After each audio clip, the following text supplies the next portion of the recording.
देखिए आज का पहला बिंदु हमारा आज के क्लास में हम बात करेंगे जो पुरंदर की संधि होती क्या है, पुरंदर की संधि होती है, कब होती है, आखिर इन बीच में जो मराठा शासक होते हैं उनको जो संधि हो जाती है उन्होंने कितने क्षेत्रों को अपना समझौता करते हैं, ये क्या करते हैं, इन सब महत्वपूर्ण बिंदुओं के साथ हम लोग आज के सेशन प्रारंभ करेंगे।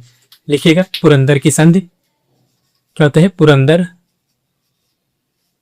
पुरंदर की जो संधि होती है, संधि कब होती है इसके बारे में जानते हैं। देखिए ये संधि होती है 22 जून 1665 ईस्वी को। कब होती है? 22 जून 1665 ईस्वी की। अब इसके बारे में एक एक बिंदुओं के बारे में हम लोग जानते हुए फिर उसके बाद जानते हैं क्या क्या इनकी संधि में क्या क्या समझौते होते हैं।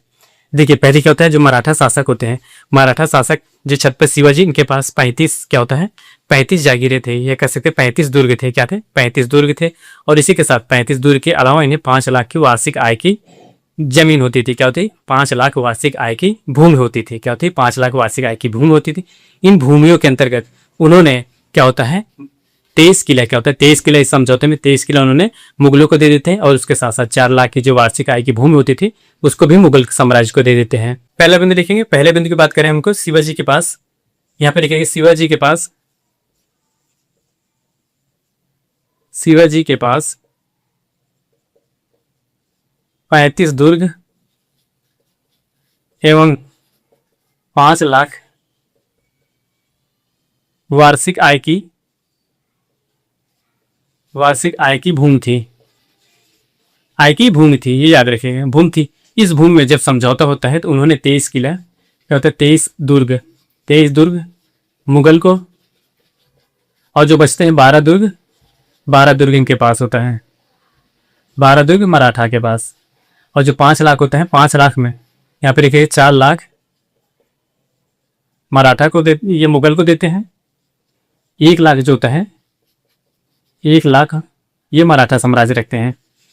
क्या होता है? देखिए इस संधि में जो समझौता होता है, समझौता ये होता है कि जो इनका दुर्ग होता है 35 दुर्ग होता है, 35 दुर्ग में जो 23 दुर्ग होता है उन्होंने समझौते के दौरान मुगलों को देते हैं।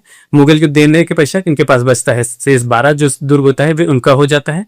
और जो उनके 5 लाख वार्षिक आय की भूमि होती, 5 लाख वार्षिक आय की भूमि में से 4 लाख जो 4 लाख की वार्षिक आय भूमि थी वो मुगलों को देना पड़ा, जबकि 1 लाख के जो 1 लाख की वार्षिक आय की भूमि थी वो मराठा साम्राज्य को रखना पड़ा। इतना बड़ा इनको योगदान देना, ये कह सकते हैं संधि में इनको ये समझौता करना पड़ा। इसी के साथ साथ अब हम लोग अगले बिंदु के बारे में बात करेंगे। देखिए अब दूसरा बिंदु क्या होता है, दूसरा बिंदु में यह कह सकते हैं पुरंदर की जो दूसरी संधि के अंतर्गत दूसरा जो बिंदु होता है उसमें बात की गई थी। पहले बिंदु में आपको पहले बताया गया था, जब राजा जयसिंह होते हैं पुरंदर के क्षेत्र पर आक्रमण करते हैं, आक्रमण करने के पश्चात उन्होंने शिवाजी को चारों तरफ से घेर लेते हैं। शिवाजी ने अपने आप को आत्मसमर्पण कर देते हैं।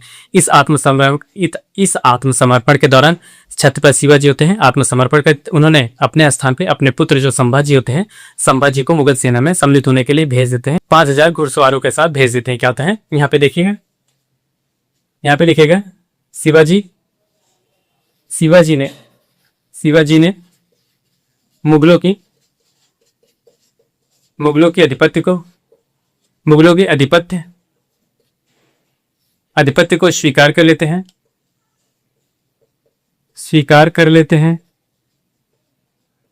लेते हैं और कहते हैं और अपने स्थान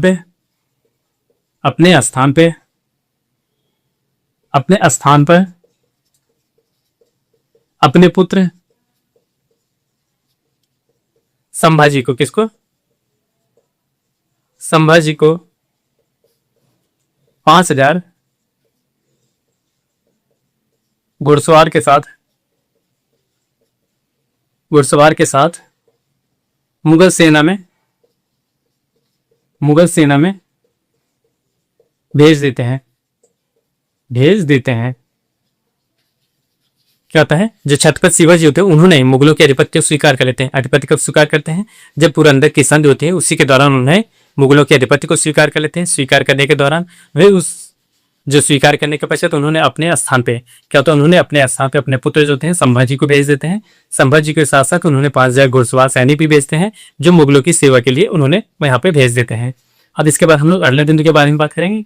अगले और कौन से समझौते होते हैं इसमें। अगली संधि होती है कि जैसे जो शिवाजी होते हैं उन्होंने बीजापुर के जो शासक होते हैं उनके विरुद्ध सहायता देने के लिए कह सकते हैं सहायता देने का वचन भी देते हैं। क्या होता है, शिवाजी, अगला लिखेंगे, शिवाजी ने बीजापुर बीजापुर बीजापुर के विरुद्ध क्या होता है, बीजापुर के विरुद्ध मुगलों की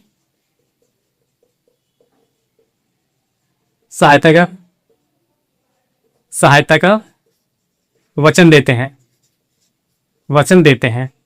क्या होता है, उसके बाद अगला हम लोग देखते हैं और उन्हें इसमें क्या समझ या समझ क्या समझौते होते हैं। देखिए शिवाजी होते हैं 1666 ईस्वी में। शिवाजी ने राजा जय सिंह और उनके पुत्र राजा अमर सिंह, कौन होते हैं, राजा राम सिंह क्या होते हैं, जो मराठा था। देखिए शिवाजी ने 1666 ईस्वी में क्या होता है, 1666 ईस्वी में राजा जय सिंह और उनके पुत्र जो होते हैं राम सिंह के कहने पे क्या होता है, राम सिंह के अनुरोध पर औरंगजेब से मिलने के लिए वे आगरा में उपस्थित होते। क्या है, 1666 ईस्वी में जो शिवाजी होते हैं राजा जय सिंह और उनके पुत्र राम सिंह के अनुरोध करने पे तो वे औरंगजेब से मिलने आगरा के किला में उपस्थित होते हैं। इस समय क्या थे, जब वे आगरा के किले में उपस्थित होते हैं तो औरंगजेब ने जो मराठा शासक होते हैं छत्रपति शिवाजी को राम सिंह के नेतृत्व में जो जयपुर का किला होता है, जयपुर के किले में उन्हें नजरबंद कर देते हैं, ये कह सकते हैं उन्हें भवन में कैद कर देते हैं। जब भवन में उन्हें कैद कर दिया जाता है कि एक ऐसा मौका मिलता है कि जब उन्होंने पालकी से निकल के जो छत्रपति शिवाजी होते हैं भाग जाते हैं। क्या है, एक पालकी से निकल कर छत्रपति शिवाजी वहां से भाग जाते हैं।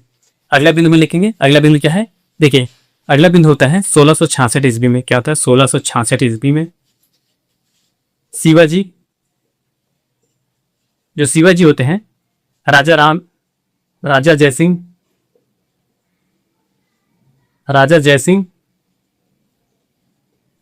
सिंह और उनके पुत्र राम सिंह, जो राम सिंह होते हैं, राम सिंह के अनुरोध पर क्या होता है, राम सिंह के अनुरोध पर औरंगजेब से क्या होता है, औरंगजेब से आगरा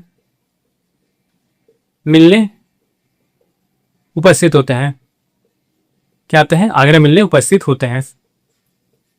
जब वे छत्रपति शिवाजी होते हैं, छत्रपति शिवाजी ने औरंगजेब से मिलने आगरा के जो किला होता है, कह सकते हैं आगरा जो दरबार होता है, आगरा दरबार में उपस्थित होते हैं। तब क्या होता है, देखिए तब क्या होता है, औरंगजेब ने राम सिंह जो होते हैं, औरंगजेब ने राम सिंह को क्या होता है, जो औरंगजेब होता है, औरंगजेब ने शिवाजी को राम सिंह के नेतृत्व में क्या होता है, औरंगजेब ने शिवाजी को राम सिंह के निगरानी में क्या होता है, औरंगजेब यहां पे लिखेगा, औरंगजेब ने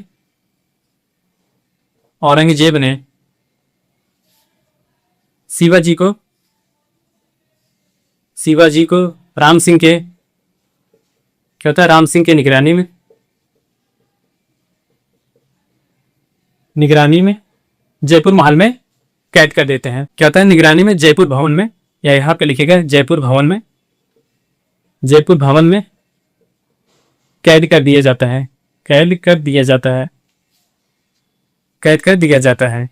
क्या होता है, इन्हें जो जयपुर का भवन होता है, जो जयपुर का किला होता है, कह सकते हैं, या जयपुर का जो महल होता है, उनमें छत्रपति शिवाजी को कैद कर लिया जाता है। किनके निगरानी में, राम सिंह की निगरानी में इन्हें कैद कर लिया जाता है। इसके बाद देखिए कैद कर लिया जाता है और अंत में क्या होता है, और अंत में जो शिवाजी होते हैं, अंत में शिवाजी पालकी से भवन से भाग जाते हैं। देखिए जो छत्रपति शिवाजी होते हैं, उन्होंने चालाकी से पहले क्या होता था, बड़े देखेंगे हम ना, बड़े पालकी आती थी, कह सकते पालकी आती थी, जैसे कोई भी कह सकते हैं पालकी आती थी, उसमें से जो रानी होती थी, महारानी होती थी, वे एक स्थान से दूसरे स्थान जाने के लिए जाती थी। और वही कार्य होता है, जब पालकी आई जाती है तो जो छत्रपति शिवाजी होते हैं उस पालकी में बैठ जाते हैं। जो पालकी में बैठ जाने के पश्चात जो पालकी ले जाने वाले होते हैं, वे देखे बिना कह सकते हैं उनको एक स्थान से दूसरे स्थान पर पहुंचा देते हैं। इस चालाकी से जो छत्रपति शिवाजी रहते हैं, जो जयपुर का महल रहता है, वहां से भाग निकलने में सफल होते हैं। क्या होता है, भाग निकलने में सफल होते हैं। अब इसके साथ अगला बिंदु देख लेते हैं।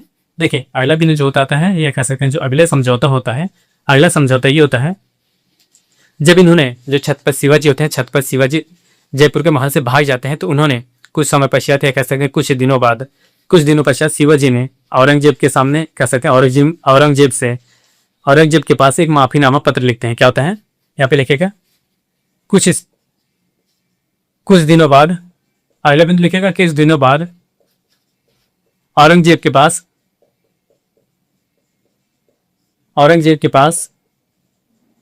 माफीनामा भेजते हैं, क्या होता है, भेजते हैं। और औरंगजेब जो होते हैं, और औरंगजेब होते हैं, क्या होता है, औरंगजेब इसे स्वीकार कर लेते हैं, क्या होता है, इसे स्वीकार कर लेते हैं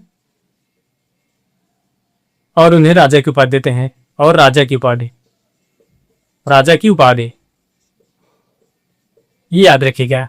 क्या होता है, इसी युद्ध में जो छत्रपति शिवाजी होते हैं, छत्रपति शिवाजी को जो औरंगजेब होते हैं राजा की उपाधि देते हैं। क्या होता है, जब वे पालकी से भाग जाते हैं, पालकी से भाग जाने के पश्चात कुछ समय पश्चात उन्होंने एक माफीनामा पत्र लिखते हैं कि हाँ, हमसे ये गलती हुई कि हमने ये कृत्य कर दिया है, जिससे हम आपसे माफी चाहते हैं, कह सकते हैं माफी मांगते हैं।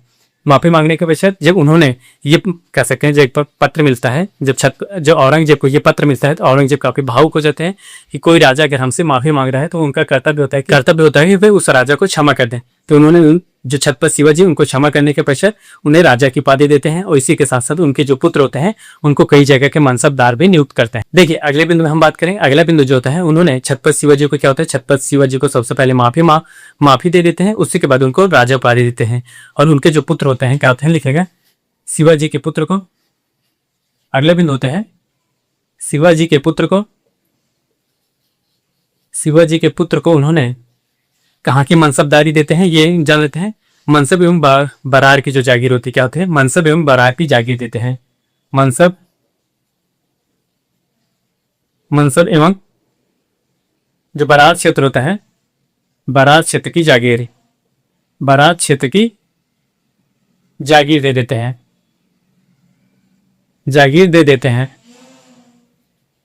हैं। उसके बाद हम लोग अब यहाँ से अगला बिंदु लिखेंगे, आखिर और कौन से समझौते होते हैं इनके बारे में।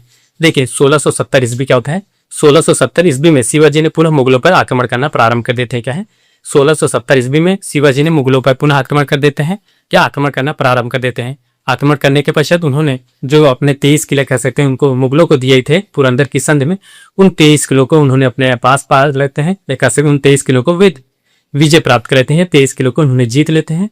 इसके पश्चात जो उनके 4 लाख वार्षिक आय की भूमि थी उनको भी अपने प्राप्त कर लेते हैं। यहाँ पे लिखेगा 1670 ईस्वी में शिवाजी ने मुगलों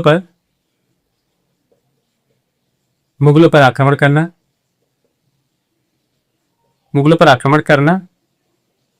प्रारंभ कर देते हैं। कहता है मुगलों पर आक्रमण करना प्रारंभ कर देते हैं।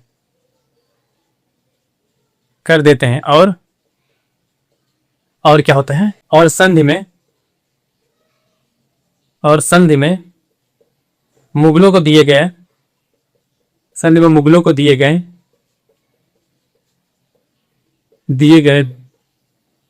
दुर्ग एवं भूमि को प्राप्त कर लेते हैं।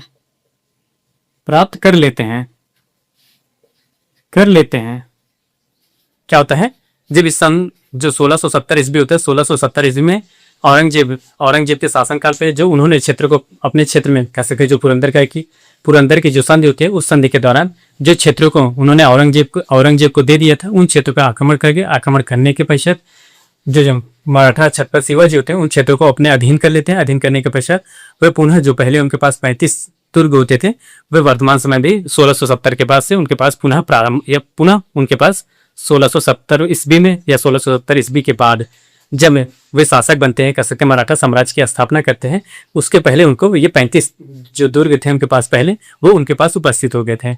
ये इतनी समझौते होते हैं, क्या होते हैं उनके, कह सकते हैं जो पुरंदर का दुर्ग होता है या पुरंदर का जो संधि होती है उनके बीच इतनी समझौते होते हैं।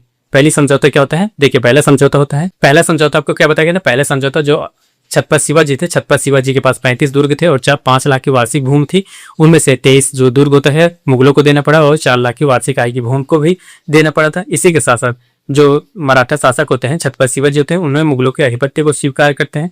स्वीकार करने के पश्चात उन्होंने अपने स्थान पर अपने जो पुत्र होते हैं संभाजी के साथ 5000 घुड़सवार सैनिकों के साथ मुगलों सेना में भेज देते हैं। उसके बाद उन्होंने क्या होता है, शिवाजी जो थे बीजापुर के जो शासक होते हैं उनके विरुद्ध सहायता देने की भी अपने वचन देते हैं। इसके बाद उन्होंने जो राजा जयसिंह होते हैं और उनके पुत्र राम सिंह होते हैं, उनके कहने पे या कह सकते उनके अनुरोध पे वे औरंगजेब से मिलने आते हैं आगरा के किला में। लेकिन औरंगजेब ने शिवाजी को राम सिंह के नेतृत्व में, कह सकते राम सिंह की निगरानी में जयपुर के किले में कैद कर लेते हैं। लेकिन जो छत्रपति शिवाजी थे उन्होंने अपनी चालाकी का परिचय देते हुए कि पालकी से निकल कर वे बाहर चले जाते हैं, भाग जाते हैं जयपुर के किले से। इस प्रकार और क्या होता है उसके बाद की बात की जाए, उसके बाद कुछ दिन पश्चात क्या होता है, जो छत्रपति शिवाजी उन्होंने औरंगजेब के पास एक माफीनामा पत्र लिखते हैं। माफीनामा पत्र लिखने के पश्चात वे उन्हें माफ, जो छत्रपति शिवाजी को औरंगजेब माफ कर देते हैं और उन्हें राजा की उपाधि देते हैं। और इसी के साथ जो उनके पुत्र होते हैं उनको मनसब एवं जो बरार क्षेत्र होता है उसका जागीर भी दे देते हैं। और जो अंतिम समझौता है 1670 ईस्वी में क्या होता है, ये सब समझौते थे, लेकिन 1670 ईस्वी में जो होता है जो छत्रपति शिवाजी होते हैं मुगल क्षेत्र होते हैं उनके ऊपर आक्रमण करने लगते हैं। आक्रमण करने के पश्चात जो उनके दुर्ग होते हैं उन दुर्गों पे वे अधिकार कर लेते हैं। इस प्रकार उनको जो पहले की तरह है उनका साम्राज्य जैसे था वैसे ही उपस्थित हो गया। अब हम लोग कल की क्लास में बात करेंगे जो छत्रपति शिवाजी होते हैं, छत्रपति शिवाजी जब उन्होंने अपने साम्राज्य की या स्वतंत्र पूर्ण मराठा साम्राज्य की स्थापना करते हैं तब के बारे में बात करेंगे। अब यहाँ से जो छत्रपति शिवाजी होते हैं उन्होंने मराठा साम्राज्य की अब स्थापना करते हैं। उन्होंने उस स्थापना के दौरान कौन कौन से कार्य करते हैं, मराठा साम्राज्य का विस्तार कहाँ से कहाँ तक करते हैं, किस से संघर्षों का सामना करते हैं, ऐसे महत्वपूर्ण बिंदुओं के साथ कल के सेशन में हम लोग उपस्थित होंगे। आज के लिए बस इतना ही। आप हमारे चैनल पर नए हो तो चैनल को लाइक करें, शेयर करें, सब्सक्राइब करें। मिलते हैं नेक्स्ट वीडियो में, तब तक के लिए धन्यवाद, बाय बाय।